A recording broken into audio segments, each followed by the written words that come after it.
అంటే యూపునిగా ఊరికి నెయ్యి పూసి తోడించుకుంటూ ఉంటాడట. తృతీయో కాదృష్టో అత్యాగ్రాసన్ వాడికి యూపుకి నెయ్యి పూసుకుంటూ ఉంటాడు. అంటే అర్థం ఏంటంటే ఒకరు భూలోకము, ఒకరు మధ్య ఉన్న భువర్లోకము, ఒకరు సువర్లోకము. మ్యాటర్, ఫోర్స్ అండ్ కాన్షియస్నెస్ అని ముగ్గురు బ్రదర్స్ ఉన్నారు.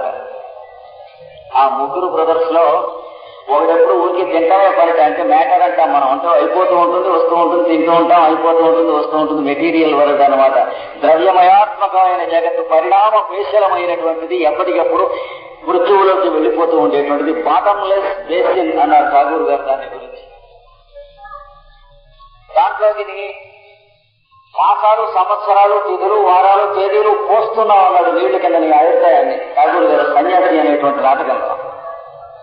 అది పృథ్వీతత్వం అనేటువంటి శరీరం. మన పృథ్వీతత్వం దాంట్లో లోపల శక్తిమయం అయినటువంటిది ఒకటి ఉన్నది. మూడవది ప్రజ్ఞామయం అయినటువంటిది. ఈ ప్రజ్ఞ మొత్తం సర్వాంతర్యామి ప్రజ్ఞలో భాగంగా ఉంటూ ఉన్నది కనుక వాడిని తెలుసుకుంటానికి ఇది పనికొస్తుంది. దాంట్లో తోకగా ఈ మిగతా రెండు యోగాలు వస్తాయి. అందుకని అన్నమయ కోసమే జ్యేష్టం అని తెలుసుకోండి. అన్ని మిగతావన్నీ నిలబడి ఉండటం కోసమని అన్నం తిని బతుకుతున్నాను కనుక అన్నప్రాణాలతో శరీరం పోషింపబడి ఈ అన్నమయ శరీరమునందే ఇంద్రియములు, వాటి ప్రవృత్తులు, బుద్ధి, ప్రాణమయ, మనోమయ, విజ్ఞానమయాది పోషిస్తూ ఉన్నాయి కనుక ఇది జ్యేష్టం అని చెప్పి తెలుసుకోండి అని ఇచ్చాడు. తస్మాత్ సర్వౌషధముచ్యతే అంటే దీన్ని సర్వౌషధం అంటారు అన్నారు. సర్వౌషధం ఏంటంటే అన్నం. మందులు తింటారా ఎక్కడైనా? 20th centuryలో మనుషులలే, 13 కొడుకులలే.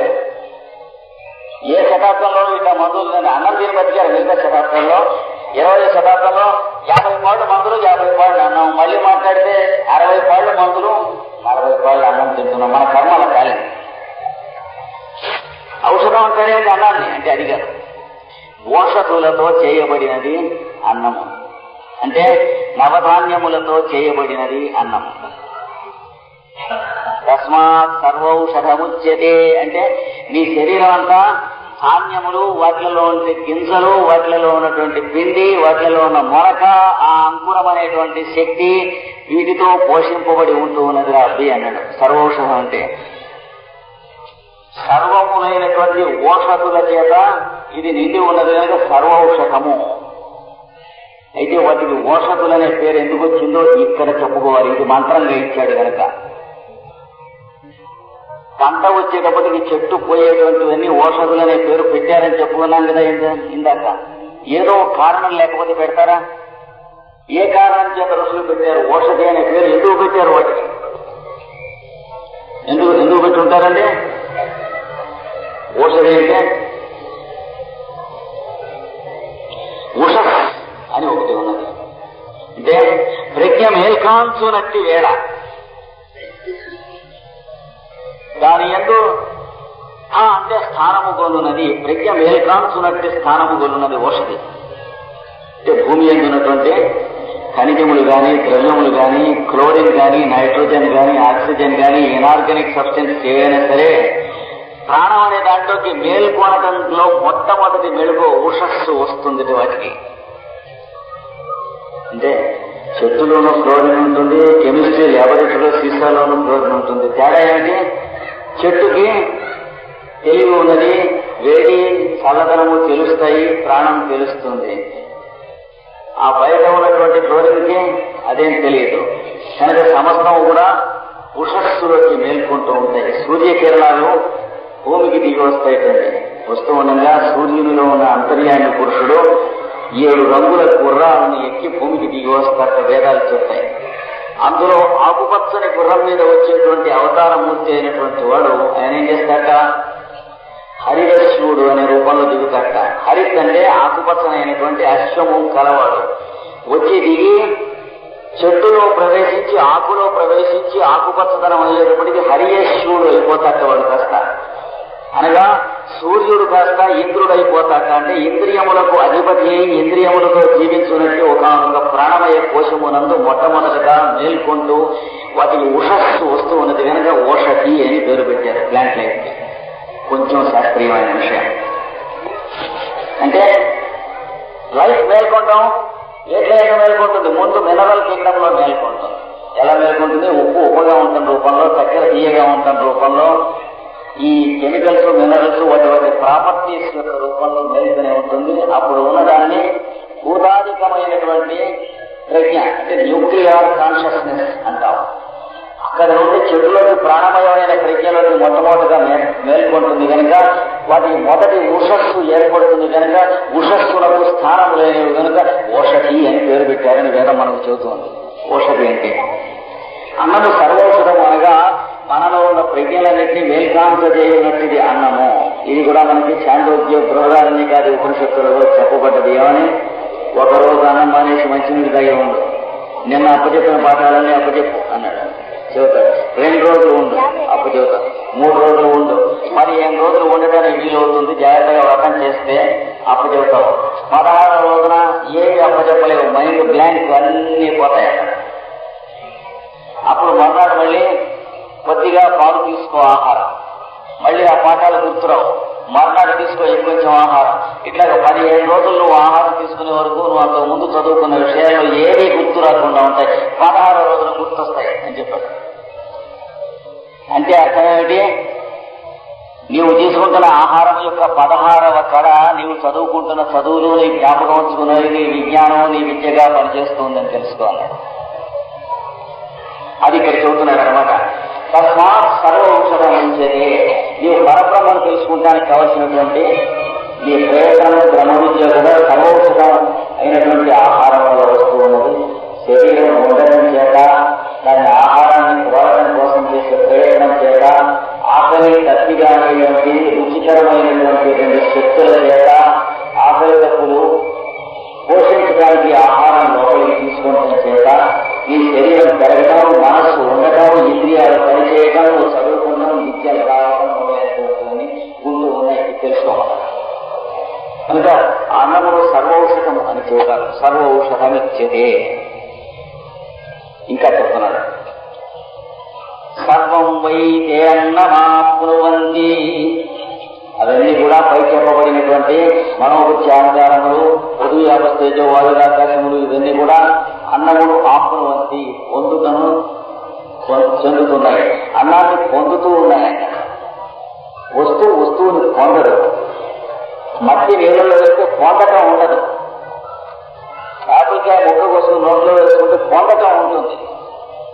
అంటే ఒక బతుకున్నటువంటి మనిషో జంతువో ఇంకో దాన్ని పొందటం అని ఉంటుంది. కానీ ఆ శరీరంలో ఉన్న మాంసం కండలో ఒకదాన్ని ఒకటి పొందటం ఎందున ఉండదు. వీడు ఉండకపోతే ఈ పుస్తకం మీద పెడితే ఇది దాన్ని పొందుతుంది అని ఉండదు. పొందటం అంటే ఏంటంటే ప్రాణం ఉన్న శరీరం ధరించినటువంటి వాడిని వాడు పొందుతుంది. ఆపును వంచి. అందుకనే ప్రాణములను ఆపస్సులు అని అంటారు, నారములు అని కూడా అంటారు. అంటే పొందుట అనే దాన్ని కలిగజేయనవి. అంటే వీడు ప్రాణము గలవాడు, తెలివి గలవాడు, దేహము గలవాడు, సత్యము గలవాడు అనేటువంటి ఇది తెలియజేస్తాయి కనుక. ఏ అన్నం బ్రహ్మోపాసతే. ఎవరైతే అన్నమును పరబ్రహ్మముగా తెలుసుకుని ఉపాసన చేస్తారో, అంటే అన్నమయ జగత్తును పరబ్రహ్మముగా ఉపాసన చేస్తారో, భౌతిక శరీరాన్ని ఇదే ఉంది అని అనుకోకుండా ఇందులో ఉన్నవాడు కూడా పరబ్రహ్మే, మిగతా అన్నిటి అంటూ భగవంతుడు ఈ శరీరంలో మాత్రం కాదువ్యాఖ్యం ఉందా.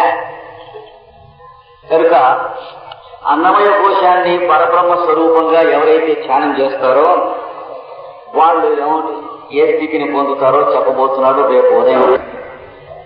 సర్వాంతర్యామి అయినటువంటి పరబ్రహ్మము ఆకాశము శరీరముగా కలవాడు అయ్యను అని ఉపాసన చేయడం. ఆకాశము నుండి వాయువు రూపంలో ఆయనే ఉద్భవించను. వాయువు నుండి అగ్ని, అగ్ని నుండి జలములు, జలముల నుండి పృథివీ లేక ఘన పదార్థ తత్వము, భౌతిక తత్వము ఉద్భవించింది. ఈ తత్వముల సమ్మేళనము చేత భౌతికమైనటువంటి పృథివీ నుండి ఆ పురుషుడే అన్నరసమయుడుగా ఓషధుల స్వరూపంలో పుట్టిన. ఓషధులు ఆ పురుషునకు దేహాదులను అభివృద్ధి చేయుటకై అన్నములు, అన్నరసమయములు, అన్నములకు పురుషునకు మధ్య సంబంధముగా రసము లేక రుచి అనేటువంటిది ఏర్పడింది. రుచి కారణముగా ఆకలి, తప్పులు అనేటువంటి ఇద్దరు దేవతలు ఏర్పడ్డారు. ఆ దేవతలకు రూపకల్పన కూడా మనకు వేద వాంగ్మయం ఉన్నది ఎప్పుడన్నా చెప్పుకున్నాం. అందులో ఆకలి అనేటువంటి దేవతనే మృత్యు అనే రూపంతో ఉపాసన చేస్తారు. అయితే ఒక పేరు మనకి చాలా బాగుంటుంది, ఒక పేరు చాలా భయంగా ఉంటుంది మనకి. కానీ వేదంలోకి వెళ్తే ఆకలి అన్నా మృత్యు అన్నా అశనాయ అనగా ఒకదానిని దేహపూర్తి చేయుటకు ఇంకొక దానిని తినివేస్తుంది. అయితే మన దాకా మన చేత తినబడేవన్నీ మనకు రుచిగా ఉంటాయి, కానీ లోకముల శ్రేయస్సు కోసం మనము తినేటువంటివి మనకంత రుచిగా ఉంది. ఈ రెండింటికి తేడా మనం గమనిస్తాం కనుక ఈ రుచి, ఆకలి, తప్పులు అనేటువంటి వాటి నిజస్వరూపమును ఎదగలేకున్నాం. అది ఎవరికైతే సమ్యక్ దర్శనం కలిగిందో వాళ్ళకి మృత్యు, భీతి మొదలైనవి కలుగుతాయి. మృత్యువు లేదనేటువంటి సత్యం తెలుస్తుంది. అది తెలియనంత వరకు బుద్ధి తెలిసినప్పటి నుంచి కూడాను మృత్యువు వెంటాడుతూ, అంటే మనం చనిపోయే లోపల మంచి పనులు చేయాలి అనేటువంటి ఉద్దేశంతో మాత్రమే చేస్తూ ఉంటారు. అంటే డెత్ కండిషన్ గా చేస్తూ ఉంటారు. దాని నుండి తొలగడానికి చేయవలసినటువంటి ప్రక్రియే తండ్రి కుమారుని యమధర్మరాజుకి ఇచ్చివేయుట అనబడు పరమ పవిత్రమైనటువంటి కథగా చెప్పబడింది. ఇది దీని మీద అల్లుకొని వచ్చినటువంటి ఒకనొక అపౌరుషేయము అనేటువంటి రూపకల్పనంగా మనం తీసుకుని వేదముల నుండి ఉపనిషత్తుల మార్గమున పురాణముల వరకు ఋషులు ఎలాగ మనకు వంతెన వేసి ఇచ్చారో తెలుసుకుంది. ఇందులో ఈ పురుషుడు అన్నరసమయుడు, పురుషునకు అన్నము సర్వౌషధము అవుతుందని కూడా తెలుసు. ఔషధము అంటే ఓషధులతో చేయబడినది, లేక ఫలపాక అంతములు అయినటువంటి జీవుల చేత చేయబడినది. ఫలము, పాకము, పంటకు వచ్చేటప్పటి చెట్లు ఏవైతే చనిపోతాయో అలాంటి మనం ఎరుగున్న ధాన్యపు మొక్కలు మొదలైనటువంటి ఆ జాతికి చెందినటువంటివన్నీ ఓషధులు అంటారు. వాటి ఎందు చైతన్యము జీవిగా మొట్టమొదటిగా ఉషస్సును ధరిస్తుంది కనుక అది ఓషధులు అని చెప్పి వేదము మనకు దాన్ని నిర్వచనం చేసి ఇస్తుంది. ఉషస్సు ఏది ఏందైతే స్థానము పొంది ఉన్నదో మొట్టమొదటిగా అది ఉషస్సు. వాటి దాకా వచ్చినటువంటి ఆకుపచ్చని సూర్యకిరణం నిన్న మనం చెప్పుకున్నాం. అతడు హరియేశ్వరుడు అనేటువంటి వాడుగా పరిగెత్తులను వచ్చి అందులో ప్రవేశించగానే హరిదేశ్వరుడు అనేటువంటి వాడుగా వస్తాడు. అనగా సూర్యుడు ఇంద్రుడు అవుతాడు. ఇంద్రత్వమును చెంది ఇంద్రియములు స్థాపన చేసుకుంటాడు. చేసుకుని జీవిగా స్థానాంతరించి జీవులలో ఉన్నటువంటి పంచేంద్రియములకు మనస్సు అధిపతి అయి ఇంద్రుడు అవుతాడు. ఇది మనకు వేదముల నుండి పురాణముల వరకు వంతెన. ఇక ఇప్పైన ఇంకొకటి రెండు ముక్కలు కూడా ఇక్కడ మనం చెప్పుకోవాలి. దీని ఏంటో హృదయస్థానం అంటున్నాం. హృదయస్థానంలో ఈ పరబ్రహ్మ లేక పరమాత్మ సమస్తానికి ప్రభువై ప్రేమ అనేటువంటి పరబ్రహ్మము యొక్క ఆనందమయ కోశమునందు ఉన్నటువంటి లక్షణము స్వచ్ఛముగా ప్రతిష్ఠ చేసి లిఖితం చేస్తాడు. దానికి స్థానమైనటువంటి చోటునే హృదయం అంటాం. హృదయం కోసం వేయబడినటువంటి కుర్చీ, బల్ల, మీడియా మొదలైనటువంటి వాటినే మనం గుండెకాయ, ఊపిరితిత్తులు అని అంటాం. హృదయం అంటే గుండెకాయ కాదు, గుండెకాయ అంటే హృదయానికి కుర్చీ.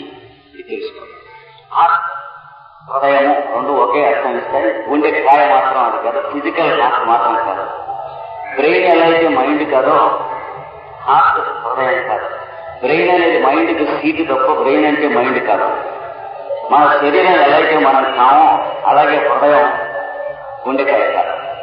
ఈ గుండెకాయలో స్నానం చేసుకుని ఆకాశం కొంత భాగం కుర్చీ వేసుకుని కూర్చుని ఇవేవి నిర్మాణం కాకముందు ఉన్నటువంటి ఆకాశ శరీర స్వరూపుడైన బ్రహ్మ ఇవన్నీ నిర్మాణం చేసుకుని పురుషుడుగా, శరీరములుగా, అనేక జీవరాశుల యొక్క శరీరములుగా తన చుట్టూ కోశములుగా పొరలుగా నిర్మాణం చేసుకుంటూ ఉన్నాడు ఈ సృష్టిని. అలాంటి సృష్టిని ఇది ఇహము, ఇది పరము, ఇది స్థూలము, ఇది సూక్ష్మము, ఇది శాశ్వతము, ఇది అశాశ్వతము అనే పేర్లతో మనమే అజ్ఞానం చేత వేరువేరు చూసుకోవలసినటువంటి పరిమితత్వంలో మనం ఉంటూ ఉన్నాం. ఈ పరిమితత్వం దగ్గర నుంచి ఆ అపరిమితత్వం దగ్గరికి మనలో ఉన్నటువంటి వాణ్ణి చూచేటువంటి వెలుగుట అనేటువంటిదే బ్రహ్మ విద్య ఉపాసన అని చెప్పబడుతుంది. ఈ ఉపాసనలో కొన్ని సోపాన క్రమములు చెప్పబడుతున్నాయి. ఇక్కడ ఏంటంటే హృదయమునందు అంతర్హృదయమైనటువంటి ఆకాశం ఉంటుందని క్రిందటి సంవత్సరం మనం శిక్షావళిలో చెప్పుకున్నాం. ఏషో అంతర్హృదయ ఆకాశ, అంతర్హృదయమునందు ఆకాశ స్వరూపుడై ఆకాశ శరీరమూర్తి అయి వాడే ఉంటున్నాడు. వాడిని గురించి తెలుసుకునేవాడు ఇంకొకటి యువతలకి రావాలి కనుక వాళ్ళలోంచి ఒక అవతారం యువతలకు వచ్చేందుకు ఇక్కడ ఇంకొక స్థానం ఏర్పాటు చేయబడ్డది. అప్పుడు అంతరేణాలుకే ఏషస్తన ఇవావలంబతే క్రింద సంవత్సరం మనం చెప్పుకున్నది. ఈ పైన దవడకు పైన పైన దీని కింద ఇక్కడికి ఎదురకుండా సూటిగా అని చెప్పి వాళ్ళు గుర్తులు ఇచ్చారు. లోపల ఉన్నది సేంద్రయోని, ఇంద్రుడు అనేటువంటి దేవతకు ఉత్పత్తి స్థానం అక్కడ ఉంటుంది. అంటే ఇంద్రియములకు మనస్సునకు అధిపతి అయినటువంటి దేవతకు ఉత్పత్తి స్థానం అక్కడ ఉంటుంది. అక్కడ ఈ ఇంద్రుడు మనలను పరబ్రహ్మ తత్వమునందు నిహితము చేయటానికి అక్కడికి తీసుకెళ్ళటానికి మెట్లు వేస్తూ సోపాన క్రమంలో భూరాది లోకముల నుంచి స్వర్గలోకం వరకు తీసుకెళ్తారు. తీసుకెళ్లిన తర్వాత అక్కడ ఉన్నటువంటి ఇంద్రుడే రుద్రుడు, ఇంద్రరుద్రుడు అనేటువంటి దేవత అయినప్పుడు అక్కడనే మనం ఎదుగున్నటువంటి శైవం అంతా కూడా ఉన్నది. లింగ స్వరూపం అయినటువంటి సమస్తం, దాని శివాలయము, దాని ఎదురుకుండా నంది అన్ని కూడా అక్కడనే ఉన్నాయి. ఇక్కడ హృదయంలో చెప్పబడినటువంటి విష్ణువు లేక సర్వవ్యాపి అయినటువంటి ఆనందమయ స్వరూపము, ప్రేమ మొదలైనటువంటివన్నీ హృదయమునందు ఉన్నది. కనుక జీవులకు వైష్ణవం కోసం హృదయము, శైవం కోసం శీర్షము ఏర్పాటై ఉన్నాయి. ఈ రెండు సృష్టిగా యువతలకి తనలోంచి తను బహిష్కరించుకునేవాళ్ళను కనుక బహిర్గతము కావాలని కనుక ఆ బహిర్గతం కావడం కోసమని సృష్టిలో ఏర్పాటైనటువంటిది ముఖము, కంఠము మొదలైన వాటిలో చతుర్ముఖ బ్రహ్మ యొక్క లోకములు పరాపశ్యంతి, మధ్యమ, వైఖరి వాక్కులలో ఏర్పాటై దానికి ఫోటోగ్రాఫ్ గా ప్రతిబింబంగా మనలో ముఖ యంత్రము, నాలుక, పెదవులు, కంఠము, ధ్వని, స్వరపేటికలు మొదలైనటువంటి ఏర్పాటైనాయి. ఇన్ని ఏర్పాటై వీళ్ళు ముగ్గురు ఈ మూడు ఆలయాల్లో కూడా ఉన్నటువంటి విద్యార్థులైన జీవులు చదువుకునేందుకు ఒకనొక గ్రంథం కావలసి ఉన్నది. ఆ గ్రంథమే ఉచ్ఛ్వాస నిశ్వాసాల స్వరూపంలో పరబ్రహ్మము ఆ అవతారం ఎత్తి లోపలికి ప్రవేశించుగా బయటికి వస్తూ ఉంటుందా అనేటువంటిది ఏర్పాటు చేసినప్పుడు ఈ శ్వాస నడపడం కోసమని ఒకనొక దేవత కావలసి వచ్చాను. అనగా పరమాత్మయే ఒక తనలో ఉన్న ఒక భాగాన్ని ఒక డిప్యూటీ కింద, ఒక ఆఫీసర్ కింద వేసుకోవలసి వచ్చాను. అలాంటి దేవతయే విశ్వకర్మ అనేటువంటి పేరుతో ప్రాణస్వరూపుడై ప్రవేశించాను. ప్రాణో వై విశ్వకర్మ అని వేదం చెబుతున్నాను. విశ్వమును చేస్తాడు కనుక, తయారు చేస్తాడు కనుక సంస్థాన్ని. మొత్తానికి మేసన్ ఒక ఆయన, కార్పెంటర్ ఒక ఆయన ఉన్నాడు. ఆ మేసన్ అనేటువంటి ఆయన అంటే కాపీ పని చేసి గృహ నిర్మాణం మొత్తం అంతా నిర్మాణం తల్లి గర్భంలో చేసేటువంటి వాడు విశ్వకర్మ. అందులో రూపములు, ఆకారములు చెక్కి ఏ ఏ భాగం ఎంతగా ఉంటారో మొదలైనవి చేసేవాడు. త్వష్ట లేక వడ్రంగి పని చేయవాడు, చెప్పువాడు. రూపమేది. ఈ ఇద్దరు రెండు తయారు చేసిన తర్వాత భవనం నిర్మాణం అయిన తర్వాత మృత్యువునకు కుమారుడైనటువంటి యుధిష్ఠిరుడికి ఆ భవనం మయుడు అనేటువంటి అసురుని చేత నిర్మాణం చేయబడినటువంటి భవనమే. అంతకు ముందు నిర్మాణంగా భవనం తయారైన తర్వాత బిందు అనేటువంటి సరస్సు నుండి పొందిరాబడి భూమికి మయసభగా తీసుకురాబడుతుంది. ఆ మయసభను తీసుకొచ్చింది వేదాల్లో ఎక్కడో ఉన్నటువంటి సభను మనకు తీసుకొచ్చి ఇచ్చినది వేదవ్యాసుల వారు మహాభారతంలో తన సృష్టిల ద్వారా. కనుక వేదము నుండి పురాణముల వరకు ఉపనిషత్తుల వంతెన మీద నుండి ఈ పరబ్రహ్మ స్వరూపమైనటువంటి ఉపాసన. ఇంకా శైవము, వైష్ణవము, చతుర్ముఖ బ్రహ్మ యొక్క మతము. అందులో చతుర్ముఖ బ్రహ్మ మతం మనం మరిచిపోయినాం. దేవాలయాలు మొదలైనవి లేవు. ఎందుకంటే మనం వాటితోనే మాట్లాడుకుంటున్నాం కనుక, వాడిని వ్యక్తి మాట్లాడుకుంటున్నాం కనుక వాడిని మాట్లాడుకుంటాం మర్చిపోయాం. ఉచ్ఛ్వాస నిశ్వాసాలు పీలుస్తూ బతుకుతూ ఉన్నాం కనుక ఉచ్ఛ్వాస నిశ్వాసాల పీల్చడాన్ని గురించి మనం మర్చిపోయి మన మిగతా పనులని ఎలా అయితే 24 గంటలు చేసుకుంటూ ఉన్నామో అతి పరిచయాలు అవజ్ఞ అని అంటారు. ఈ విధంగా ఇక్కడ హృదయంలో శ్రీ అనేటువంటి శక్తితో, కంఠమునందు ముఖమునందు వాణి అనే శక్తితో, ఇక్కడ గిరిజ అనేటువంటి శక్తితో, చిరాయ కథక అనేటువంటి ఈ లోకమునందు వాంగ్మయ స్వరూపంగా దిగి వచ్చినది. మన ఆంధ్ర వాంగ్మయ స్వరూపంగా కూడా దిగి వచ్చినది. ఇది ఉనికి ఈ వంతెనను కొంచెం మనం వర్ణన చేసుకుంటాం. ఈ వంతెన తెలియకపోతే కళ్ళు కట్టేసి మనని ఏ న్యూయార్క్ లోనో, లండన్ లోనో, ప్యారిస్ లోనో కళ్ళు ఇంటి వదిలిపెట్టినట్లయితే మళ్ళీ వెనక్కి తిరిగి ఇంటికి రావటం కానీ ఇక్కడి నుంచి అక్కడికి వెళ్ళటం కానీ ఉండదు. అక్కడ ఉండిపోవటం, మన ఊరికి ఆ ఊరికి దారి తెలియకపోవటం ఉన్నప్పుడు మనం ప్రయాణికులం కాలేము. ప్రయాణికులం ఎప్పుడైతే కాలేము, యాత్రికులం అసలు కాలేము. పర్యటనం మాత్రమే చేస్తాం. దేశ పర్యటనము, విదేశ పర్యటనము అంటే విమానంలో ఎలకలు మొదలైనటువంటి ఎట్లయితే తిరిగి వస్తుంటాయో, ప్రతిరోజు విమానం ఇక్కడి నుంచి ఇంగ్లాండ్ వెళ్ళి వచ్చినప్పుడు ఎలక కూడా వెళ్ళేస్తూ ఉంటుంది విమానం. దాన్ని పర్యటనం అంటారు. అలాగే ఊర్ధ్వలోకంలోకి, ఈ లోకంలోకి మన శరీరంలో ఉన్నటువంటి జీవనాదులలో ఉన్న చైతన్యములలో ఉన్న రక్త కణాలు వెళుతూ వస్తూ ఉంటే అందులో ఉన్నటువంటి దేవగణములు, ఒక్కొక్క రక్త కణం ఉంటేనటువంటి కొన్ని వేల దేవగణములు ప్రయాణం చేసి వాళ్ళు వెళ్ళి ఎయిర్ పైలట్స్ లాగా దారంతా తెలిసి, భూమి తెలిసి, సముద్రాలు తెలిసి, ఆకాశం తెలిసి, గిరులు తెలిసి, పర్వతాలు తెలిసి, తెరవేళ్ళు తెలిసి వాళ్ళు రూట్ అంతా నడుపుకుని వెళ్ళేస్తూ ఉంటే, అలాంటి శరీరం అనేటువంటి ఈ జెట్ ప్లేన్ లో మనం పడుకుని విశాఖపట్నంలో నిద్రపోయి లండన్ లో నడుపు వచ్చి నేను ప్రయాణం చేశాను అని అంటున్నాం. అంటే ఊరిలో కలిసి రోజు మనం ఈ శరీరంలో వెళ్తూ వస్తూనే ఉన్నాం. కానీ మనం మెలకువగా లేని కనుక మనం ఒక్కడే మానేస్తున్నాం. జీవుడుగా ఉన్నవాడు, శరీరంలో ఉన్న ఆపాదమస్తిగా ఉన్న దేవ పితృగణములు సమస్తం వెళ్ళేస్తున్నారు. వాళ్ళ పని వాళ్ళు చేసుకుంటున్నారు, వాళ్ళ పవిత్రతను వాళ్ళు నిలుపుకుంటున్నారు. అలాంటి దేహాన్ని ఉపయోగించుకుని మనం అపవిత్రంగా కూడా జీవించగలుగుతున్నాం. ఇది తెలుసుకుని సరిచేసుకుని సవరించుకుంటాం. ఈ కాస్త లోటు మనం సవరించుకుంటే మిగిలినన్ని వాళ్ళు చేసి పెడతామని చెప్పి లోపల నుంచి వాగ్దానం చేస్తున్నారు. ఆ కాస్త లోటు కూడా వాళ్ళు సవరించరాదా? లేకపోతే సవరించకపోతే నష్టం ఉంది. మా కామక్రోధాలు, ఈర్ష్యలు, పగలు, భార్య అంటే భర్తకు పడకపోవడం, భర్త అంటే భార్యకు పడకపోవడం, సంసారంలో భర్త మనకి ఏదో లోపం చేశాడని భార్య ఏడవడం, భార్య తనను నిర్లక్ష్యం చేస్తుందని భర్త ఏడవడం దాకా, అంత నీచ స్థితి దాకా దిగజారు కలిగిన సామర్థ్యం కూడా మానవుడు సాధించుకున్నాడు. ఇది ఏది రుచిగా ఉంటే అది అనుభవించు అని చెప్పి ధర్మరాజు, యమధర్మరాజు అరణ్య పర్వంలో మనం చెబుతారు. నాకు ఇదే సంతోషంగా ఉంది అంటే సంతోషం అన్నాడు. పరబ్రహ్మ, మనలో ఉన్న పరబ్రహ్మ నీకేది సంతోషమో నాకు అదే సంతోషం రా నాయన అని అంటున్నాడు. కనుక మనం ఇందులోంచి బయటికి లాగటం లేదు. మనకేది సంతోషమో అందులోంచి బయటకు ఎందుకు లేదు? కానీ వాడికి ఏది సంతోషమో అది మనకు సంతోషం అయ్యేటువంటి స్థితికి ఒక్కరవ మనం జీవుడుగా ప్రయత్నం చేస్తే మనం జీవుడు కాదనే సంగతి వాడు తెలియజేస్తారు. ఈ మధ్యలో ఎక్కడో చిన్న బిందువు మిగిలిపోయినది. ఆ కాస్త కోసమని మనం క్షోభపడిపోతున్నామని వాళ్ళు చూస్తూ ఉండలేక బాధపడి 8,000 సంవత్సరాల నుంచి కూడాను ఆ అజరామరములైనటువంటి అపౌరుషేయములైనటువంటి వాక్కులుగా ఇచ్చారు, ఇంకా ఇచ్చారు, ఇంకా ఇస్తున్నారు. అయితే మనం మేలుకొనకపోవడం చూసి వాడు నిరాశ పడటం లేదు. ఋషి ఎన్నడూ నిరాశ పడడు.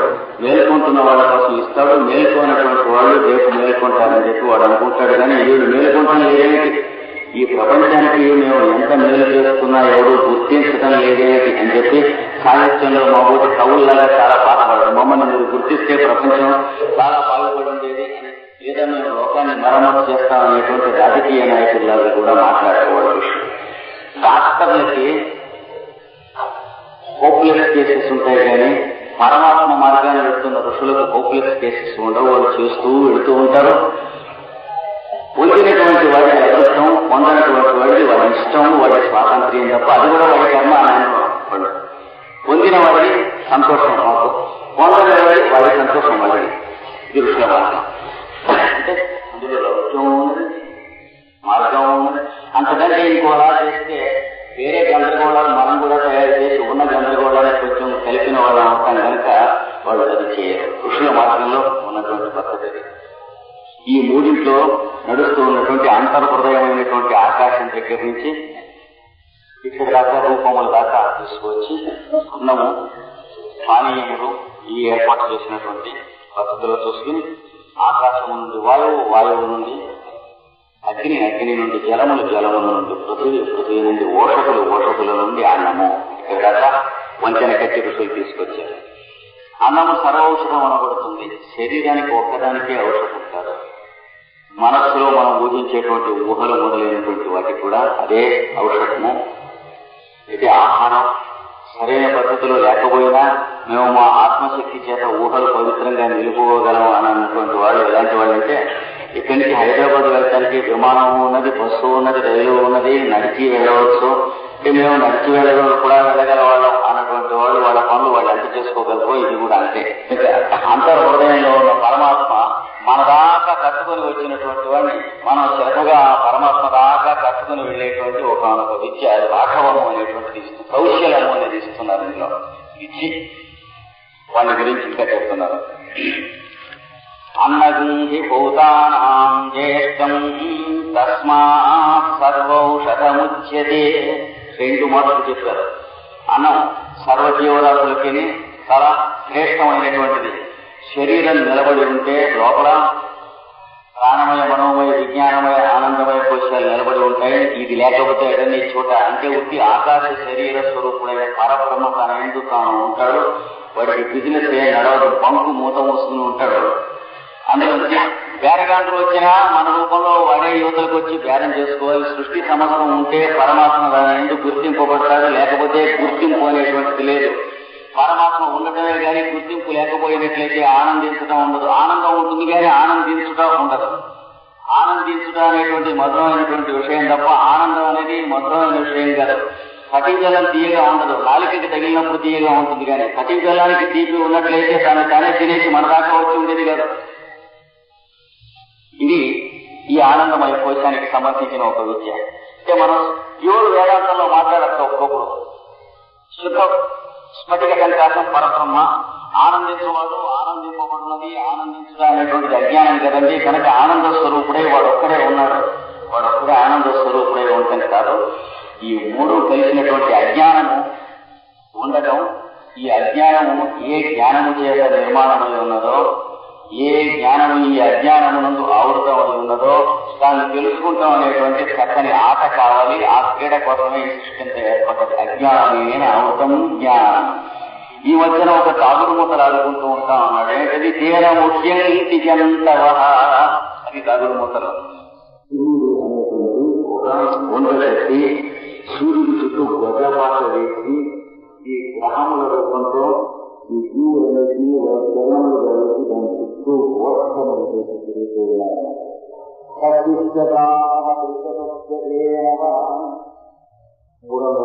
ఆవులు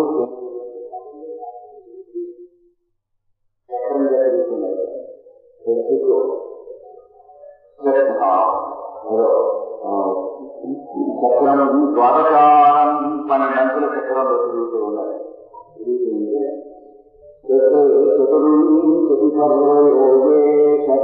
కుమారా పరివర్తయంతి 24 కనుకలు కలిగినటువంటి ఒక చక్రం నుంచి 12 పూర్ణములు 12 అమావాస్యలు అనే పేరుతో గాయత్రి అనేటువంటి సందర్భంలో సంవత్సరం అనేటువంటి ఒక మంత్రం పేరు చక్రం తిరుగుతూ ఉన్నది.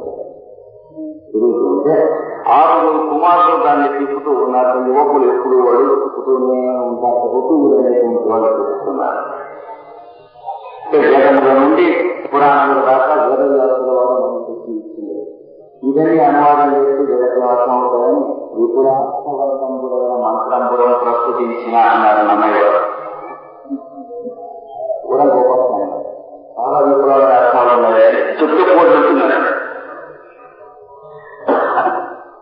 ఈ కేంద్ర చుట్టూ ఇవన్నీ తిరుగుతూ ఉండేందుకు శక్తిమయమైనటువంటి కారణములతో సంతువులతో కట్టబడినది, అల్లబడింది. కనుక సంక్రమించేయడం ఇదొక అల్లిక ఉన్నది అన్నాడు.